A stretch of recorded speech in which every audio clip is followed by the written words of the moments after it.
Shalom, que Dieu vous bénisse, que sa grâce demeure chez vous. Mon nom est Ange-Josaphat et nous sommes à l'émission Anakazo du lundi. Je suis très heureux et très content de vous faire cette émission de ce matin parce que l'Éternel nous visitera puissamment. N'oubliez pas que la devise de notre émission, c'est la méditation du matin, du midi et du soir, mais aussi la prière du matin, du midi et du soir.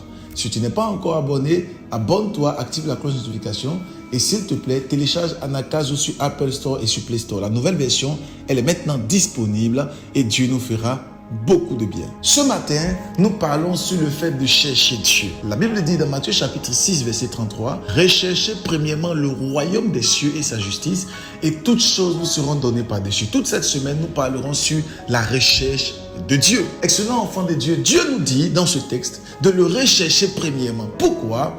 Parce que la suite de notre destinée, la suite de notre gloire dépend de la recherche. Vous allez comprendre que nous sommes dans un monde où nous avons besoin de l'or, l'argent, le manganèse, le diamant, l'électricité. Nous avons besoin de manger, de boire, de se laver, de se vêtir. Nous avons besoin de tous ces éléments pour vivre. Nous avons besoin de ce qu'on appelle des éléments primaires afin de pouvoir vivre sur cette terre. Mais dans Matthieu chapitre 6, verset 33, Dieu ne nous dit pas de rechercher premièrement les besoins primaires, ni les besoins secondaires. Dieu ne nous dit pas de rechercher des besoins vitaux. Dieu ne nous dit pas de rechercher ces besoins. Mais Dieu nous dit de pouvoir rechercher premièrement le royaume des cieux et sa justice. Alors j'ai longtemps médité cette parole pour comprendre. Je me suis rendu compte, excellent enfant de Dieu, que si jamais toi et moi nous voulons éclore, il nous faut impérativement aller chercher Dieu dans le creux du rocher. Chercher Dieu nous permettra et nous assurera de pouvoir avoir Dieu auprès de nous. Et quand Christ est auprès de toi, il est capable de transcender et transformer tous les domaines de ta vie. Si jamais Dieu est avec toi, si jamais Dieu est auprès de toi, il te bénira et il te visitera. Mais si Dieu n'est pas auprès de toi, tout ce que tu feras sera dans l'échec, dans l'effroi et dans des situations compliquées. Voilà pourquoi vous allez vous rendre compte que beaucoup de personnes vont à l'église, mais beaucoup de personnes ne sont pas transformées. Beaucoup de personnes aiment Dieu, mais beaucoup de personnes ne sont pas transformées. Pourquoi? Parce que aller à l'église ne sauve pas. Mais chercher Dieu et la relation intime avec ton Dieu, l'acceptation véritable de Christ peut te sauver. Voilà pourquoi j'aimerais prier pour la vie de quelqu'un qui m'entend et qui me suit ce matin. Que l'Éternel te pousse dans sa présence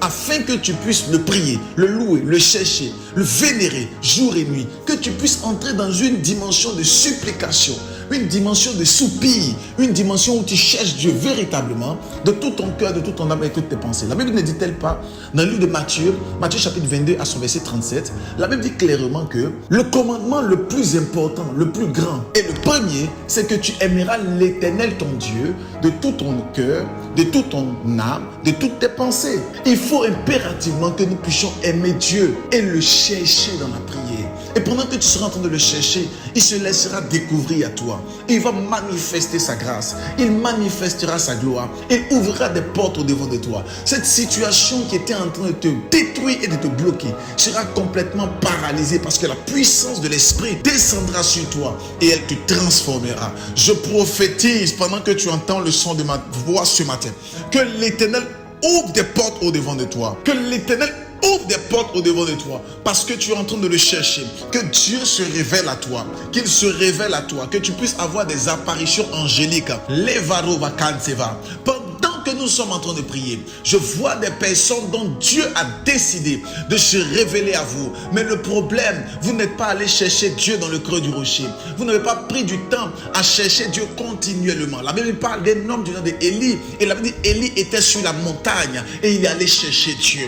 La Bible parle de quelqu'un d'autre du nom de Moïse. Il est monté sur la montagne de Sinaï et il est allé chercher Dieu. J'aimerais prier pour quelqu'un, oh les Gabadava Sota, ce matin, que tu puisses chercher Dieu au nom de Jésus-Christ. Quelle que soit l'heure à laquelle tu me suis, que tu cherches Dieu, que tu puisses chercher Dieu, que tu puisses chercher Dieu, que tu puisses soupirer après l'Éternel. Je prie pour toi, que tu cherches l'Éternel, le roi des rois, que tu soupires après lui, que l'Éternel transforme ta vie par la puissance du Saint-Esprit. Je vois une dame qui m'entend et qui me suit. Dans son prénom, je vois la lettre E, la lettre L, la lettre A, la lettre I, la lettre E. C'est comme quelqu'un qu'on appelle Elali. Je prie pour elle ce matin et je déclare la lumière de Dieu sur votre vie par la puissance du Saint-Esprit, que l'Éternel transforme votre vie, que la vie de prière, votre intimité soit poussée. Je prie pour plusieurs personnes qui m'entendent, que Dieu vous pousse dans sa présence au nom puissant de Jésus-Christ. Que la main de l'Éternel, la gloire de Dieu, la grâce de l'Éternel soit avec vous. Excellents enfants de Dieu, demeurons, restons dans la présence de Dieu. Et l'Éternel fera de nous des signes dans notre génération. Dieu vous bénisse, que sa grâce demeure sur vous. Que son huile ne cesse de couler dans votre vie. N'oubliez pas de faire l'expansion de ce message. N'oubliez pas de partager et d'inviter le maximum de personnes. N'oubliez pas de liker pour la gloire de Dieu. Mais God bless you. N'oublie pas d'aller télécharger la nouvelle application sur Apple Store et sur Play Store, la nouvelle version. Que Dieu vous bénisse et à demain 6h. Shalom.